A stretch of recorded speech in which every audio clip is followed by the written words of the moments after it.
Olá! Hoje nós vamos continuar o nosso curso de Geografia e vamos dar início à Geografia Geral. Nós vamos conhecer vários continentes e vamos dar destaques a alguns países. Hoje nós vamos iniciar pelo continente americano, pela América Latina. Vamos falar do México e da América Central. Geograficamente, o México está localizado na América do Norte, mas por suas características culturais, históricas, socioeconômicas, nós inserimos o México na América Latina, junto com a América Central e a América do Sul. Vamos começar conhecendo as características físicas do México através do seu mapa. O relevo mexicano apresenta algumas características interessantes. Na sua porção oeste, encontramos a Sierra Madre Ocidental e, a leste, a Sierra Madre Oriental. Essas serras chegam a 4.000 metros de altitude e entre elas está o Planalto Central Mexicano. A rede hidrográfica do México é relativamente pobre e podemos destacar ao norte o Rio Grande, na fronteira com os Estados Unidos da América. O México apresenta ao norte áreas desérticas e na sua porção centro-sul o clima tropical como predominante. E aí nós vamos encontrar as florestas tropicais semelhantes à Mata Atlântica, especialmente junto à América Central. A população mexicana, atualmente ao redor de 100 milhões de habitantes, é de maioria mestiça. Mestiços de brancos com indígenas. Lembre-se, o México sofreu colonização espanhola e, nesse país, viveram importantes civilizações pré-colombianas, como os astecas e os maias. Quanto às características socioeconômicas do México, esse é um país que tem algumas características semelhantes ao Brasil. Vamos conhecer algumas dessas características através de uma tabela. No México, a expectativa de vida, semelhante à nossa, é de 69 anos para os homens e 75 anos para as mulheres. A taxa de analfabetismo, inferior à brasileira, é de 10%. E a mortalidade infantil, preocupante, como a nossa, de 31 por 1.000. A população mexicana está concentrada especialmente no centro do país, onde estão algumas das suas maiores cidades. A economia mexicana, que é importante conhecermos também, lembra que no centro do país também há uma forte concentração do setor industrial. Vamos verificar isso através do mapa político do México? Podemos começar destacando a cidade do México, que é uma das maiores do mundo, e além da cidade do México, Puebla e Guadalajara. Um pouco mais ao norte, aparecem as cidades de Torreón e Monterrey. Junto ao litoral do Golfo do México, destacamos Tampico e Veracruz. E essa é uma área importante na produção de petróleo. E mais ao norte, junto à fronteira com os Estados Unidos, Ciudad Juárez e Tijuana. Na economia mexicana é muito importante essa questão do petróleo. O México é um importante produtor e exportador de petróleo no continente americano. Não é membro da OPEP, mas a sua produção é importante. E o México exporta esse petróleo principalmente para os Estados Unidos da América. Na economia mexicana, podemos destacar, na agricultura, a sua produção de cana-de-açúcar, de café, de algodão e de arroz. E podemos complementar também com a pecuária extensiva de corte. O desenvolvimento industrial do país, além da região central, que é importante, também apresenta outros centros industriais ao norte, inclusive recebendo investimentos de empresas americanas em virtude da participação do México no NAFTA, o Acordo de Livre Comércio da América do Norte. Agora vamos conhecer a América Central. Inicialmente, as características físicas da América Central. Vamos ver o mapa. A América Central pode ser dividida em uma porção continental, uma faixa estreita de terra que liga a América do Norte com a América do Sul, e uma porção insular formada por ilhas, as chamadas Antilhas. O relevo é simples, pequenas serras e planaltos no interior e estreitas planícies litorâneas. A América Central está localizada na zona tropical do globo.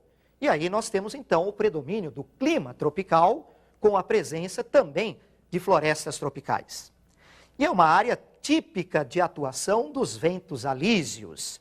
São ventos constantes que sopram dos trópicos para o Equador. A população da América Central é pobre. A América Central reúne alguns dos países mais pobres do mundo, como, por exemplo, o Haiti. Vamos conhecer um pouco mais dessa população através de uma outra tabela. Os indicadores socioeconômicos mostram na expectativa de vida, e isso eu gostaria que vocês observassem com muita atenção, uma grande diferença entre Costa Rica e Cuba e a Guatemala e o Haiti. Costa Rica e Cuba apresentam uma expectativa de vida significativamente maior do que a Guatemala e o Haiti. Se você observar a taxa de analfabetismo, nós vamos observar o mesmo aspecto. Analfabetismo menor para Costa Rica e Cuba. E quanto aos índices de mortalidade infantil, o mesmo perfil. 12 por mil para Costa Rica, 9 mil por mil para Cuba e taxas maiores para Guatemala e Haiti. A América Central tem como base econômica o sistema de plantation. O que é o sistema de plantation? É uma monocultura voltada para mercado externo, com destaque para as produções de cana-de-açúcar, de tabaco, de café e de banana. O desenvolvimento industrial é muito restrito, é muito pequeno. E podemos lembrar também das atividades do turismo e até da ocorrência de alguns paraísos fiscais, como, por exemplo, as Bahamas, Ilhas Caimã e o Panamá. Vamos conhecer algo mais da América Central através do seu mapa político. Observem. Na porção continental, podemos dar um destaque para a Costa Rica. A Costa Rica é relativamente estável política e economicamente e vem recebendo investimentos, inclusive no setor industrial. Na região insular, as pequenas Antilhas, muitas delas ainda pertencem a outros países. Nas pequenas Antilhas, destacamos o turismo e algumas refinarias de petróleo. Nas grandes Antilhas, destaque especial para Cuba. Cuba é o único país socialista do continente americano. Ainda depende muito das exportações do açúcar e do tabaco, apesar da Revolução Cubana ter tentado mudar esse perfil. A economia cubana também apresenta indústrias do setor de base, do setor pesado, setor de metalurgia, mecânica.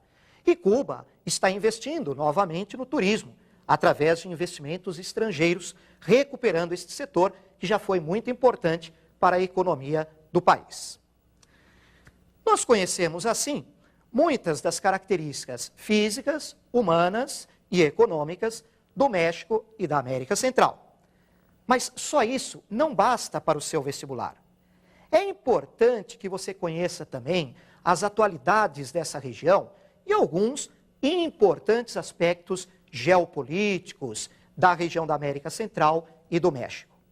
Nós preparamos algumas questões que eu vou analisar para vocês e passar mais algo do conteúdo dessa região que é muito importante. Vamos ver então, vamos observar a primeira questão que preparamos. Por que a economia cubana entrou em crise nos anos 90? Essa crise econômica em Cuba, ela tem várias razões. A principal é a extinção da União Soviética no início da década de 90. A economia soviética era importante para Cuba como parceiro econômico e a União Soviética subsidiava muito a economia cubana. Mas, com a extinção da União Soviética, essa ajuda econômica foi cortada. Claro que nós precisamos lembrar também de um outro fator importante para explicar essa crise econômica em Cuba: o embargo comercial norte-americano. Um bloqueio, um boicote comercial liderado pelos Estados Unidos desde os anos 60. E qual é o objetivo desse embargo comercial? Evidentemente, forçar reformas em Cuba. Os Estados Unidos não aceitam até hoje o resultado da Revolução Cubana. Querem a queda do regime de Fidel Castro. Vamos ver agora a nossa segunda questão. quais são as consequências dessa crise? Com a crise econômica em Cuba, evidentemente, a sua produção caiu. O setor industrial e o setor agrícola tiveram uma queda de produção. Faltam combustíveis, há problemas nas áreas de transporte e também há problemas para o governo cubano manter os seus programas na área de educação, de saúde, de ciência, de medicina. Há, portanto, uma queda do padrão de vida dessa população cubana, dificuldades para o país. Vamos ver agora a nossa terceira questão. Como podemos caracterizar os movimentos migratórios nessa região? Como se trata de uma região subdesenvolvida, pobre, há uma migração de pessoas da América Central e do México em direção aos Estados Unidos da América, principalmente. Os mexicanos entram ilegalmente nos Estados Unidos através do Rio Grande ou então através da Califórnia. Da América Central saem porto-riquenhos, haitianos e cubanos. Muitos cubanos têm enfrentado o Estreito da Flórida para entrar ilegalmente nos Estados Unidos. E alguns deles têm naufragado nesse estreito. São os chamados balseiros. Vamos ver agora mais uma questão. O México e a América Central são áreas politicamente instáveis. A instabilidade econômica é acompanhada também pela instabilidade política. México e América Central apresentam esse perfil. Na América Central, nós podemos lembrar de longos períodos ditatoriais, revoluções, podemos lembrar da Revolução Nicaragüense, da Guerra Civil em El Salvador, e mesmo o México também tem seus problemas. Por exemplo, o movimento zapatista no estado de Chiapas, no sul do México, que provocou graves instabilidades na década de 90. Muito bem, analisamos algumas questões realmente importantes e espero que você esteja conosco na próxima aula. Até lá, então.